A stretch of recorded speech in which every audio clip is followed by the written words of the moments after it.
Hey, did you know that I like the 90s? Oh, okay, well, okay.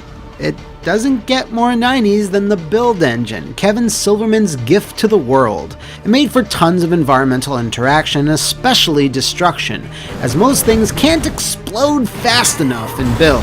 And while dated graphically when compared to the newfangled 3D engines of the time, it was still revolutionary nonetheless. It also powered a bunch of games, but the only good ones were Duke Nukem 3D, Blood, and Shadow Warrior, but now the engine is back in 2019? Yeah, as unbelievable as it seems, Voidpoint Software and 3D Realms have delivered a brand new title running on the engine in the form of Ion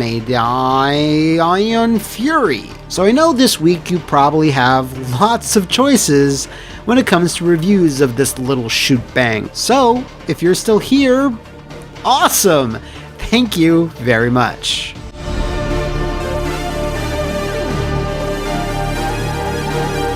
From Voidpoint, who is comprised of former members of Interceptor Software, who worked on Rise of the Triad 2013, and more recently Bombshell, the sequel to this game. Okay, that requires some explaining.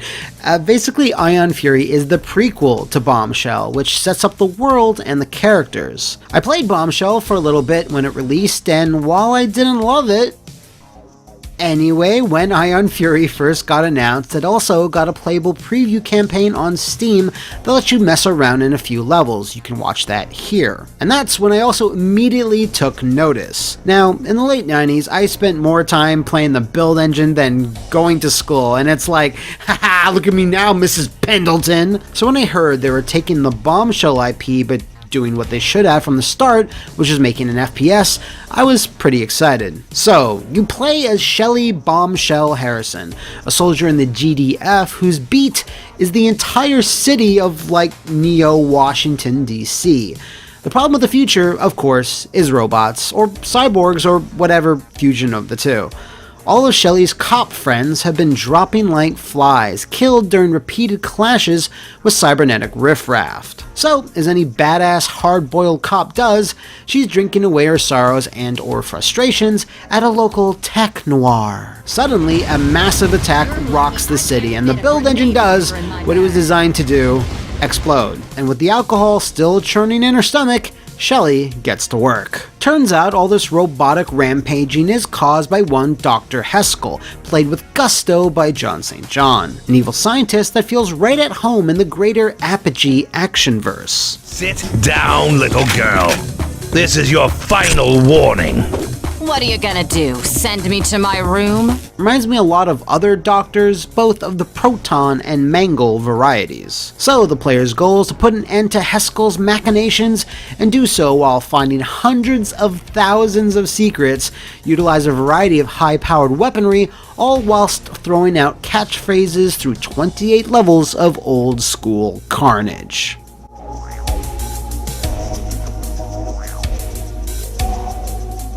So, I'm going to be really upfront. There's a lot I like about Ion Fury, but the most abstract thing is how it nails a decade, a feel if you will. Just because something is running on an older engine doesn't mean it's automatically going to invoke the spirit of its contemporaries. The developers need to know what made those games enjoyable, the physics, the level design, the secrets, the weapon handling. It's a far more complicated recipe than just taking a crusty ass old engine and making it go. Fortunately, however, Ion Fury feels just like those build games of yesteryear. It has a few quality of life improvements, runs like butter in high resolutions, but other than that, it could have been released in 1998. Now, while it's being advertised as running on build, Ion Fury is actually powered by a source port of the engine called eDuke 32, so obviously, and especially in terms of graphics, Fury is doing things its predecessors never could. The sheer amount of colors, lighting effects, texture detail, destructible props, it's just insane and gives the whole thing like a build engine 2.0 sort of feel, and this carries over to the sprite work as well. The pixel art that makes up the enemy roster is pretty damn sublime, featuring more animation and detail than you might expect, so even though they're all incredibly evil robots, cyborgs, zombies, and mutants, they have a lot of charm. What has very little lot of charm is these guys. Now, No charm here. Oh, we'll get to you.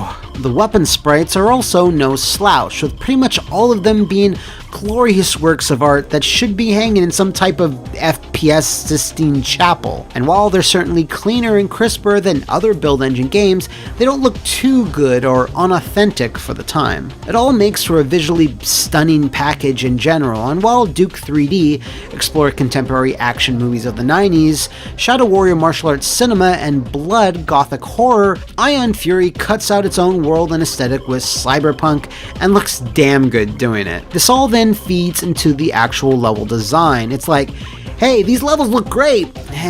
Great is okay, but if they played amazing, that would be great. And they do. Each and every zone Shelly enters has multiple side paths, vents to crawl through, secret passages to find, and walls to blow up. By the time you've reached the exit, you've made the level look like a block of Swiss cheese with all the paths you burrowed. If you're familiar with FPSs of the time, progression is done via a lot of the tropes you've come to expect. Color-coded key cards, switches to flip, elevators to elevator, etc. But there are some curveballs thrown every so often, powering up transformers with your shock baton and using gusts from vents to propel you around the stage. It's just enough to keep things interesting. So if you love exploring every nook and cranny in your shooters, put on your rubber gloves when you start Ion Fury, because you're going to be reaching in deep.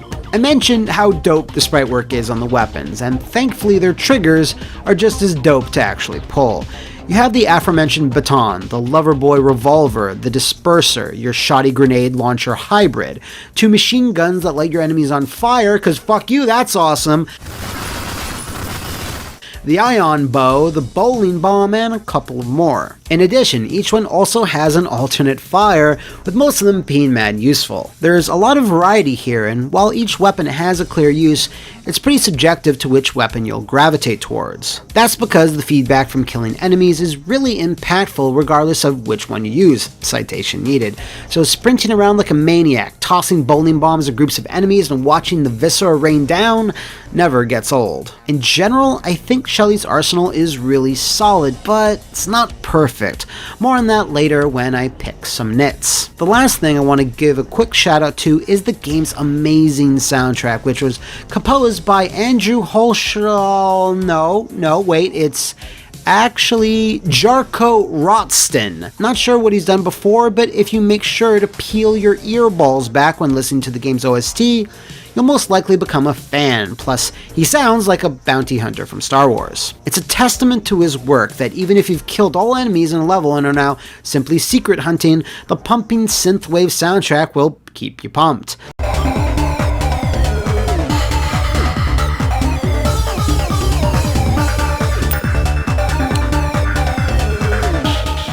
None of the tracks get repetitive, and in conjunction with the blinding colors and lights of the level art, work really well intended to immerse you in the aesthetic. Some super strong stuff here. I could just go on and on about the minutia, so I will. The amount of in-jokes to other Apogee titles, movie references, Shelly's entertaining quips and razor-sharp delivery. You're gonna have to do better than that, you bald-headed bitch! I'm coming for you, Heskel! Dozens and dozens of secrets. There's a lot to unpack, but I'll leave it there for you to discover it all. There's so much to admire and smile at whilst playing Ion Fury, and while I want to say it's flawless, it's not.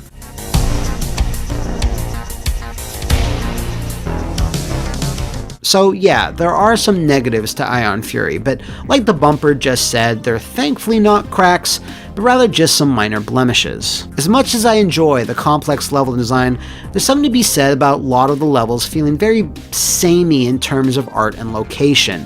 There's lots of industrial stuff, hallways, labs, factories, and the like. It definitely feels like most of the game is composed of this theme, and like it does take place in a future Washington DC, I get that, but after about 2 hours, you feel like you've maybe been in this room or that elevator a few too many times. It's only occasionally and very fleetingly when you're handed something different. There's a neat train level that's over far too quickly. There's one mine-like area that's refreshing at first, but then it just turns back into a lab.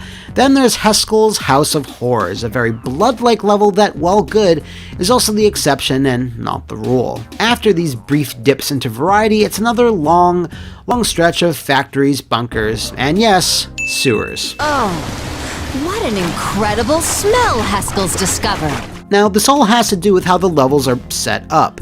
Each one flows into the next without a traditional results screen, so they were designed to fit together like this. It's ambitious, but I feel this type of connectivity is probably really hard to balance, and that's because, well, it is. It just creates this type of pacing issue that, while doesn't harm the overall experience, it makes the campaign feel more repetitive than it really is. I personally would have preferred a setup that let the designers play with the level order a bit more, so as to have a more interesting mix of different styles. Duke 3D and the other Build boys also tried to carry over themes from level to level, but they never committed so hard to this idea that it would restrict environmental variety. Moving on, there's also two issues I had with the weapon selection in Ion Fury. Again, nothing major, but I did notice them. There's no real rocket launcher equivalent. The closest you get is the Disperser's grenade functionality, so if you want a high-impact, straight-shooting explosive with associated splash damage to rely on,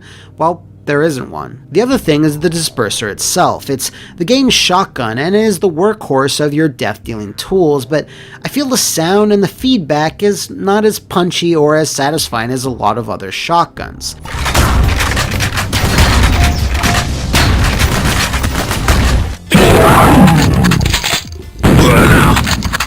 It still does great damage, no problems there, but I just wish it had more oomph. Finally, my last issue with Ion Fury is the biggest one.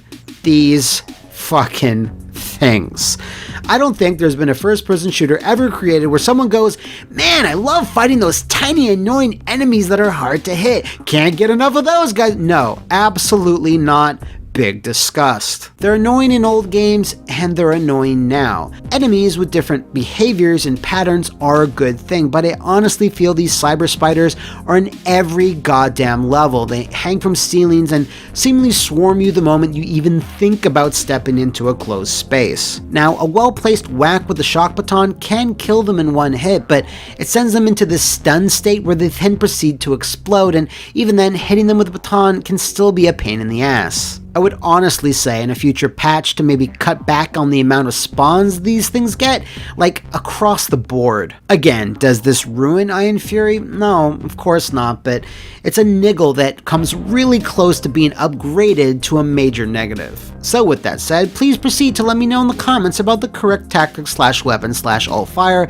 that trivializes these things. So, in terms of the problems I had with the game, that's thankfully pretty much it. I guess I could complain how it won't be on consoles until maybe the end of the year, but, you know, that's kind of a stretch.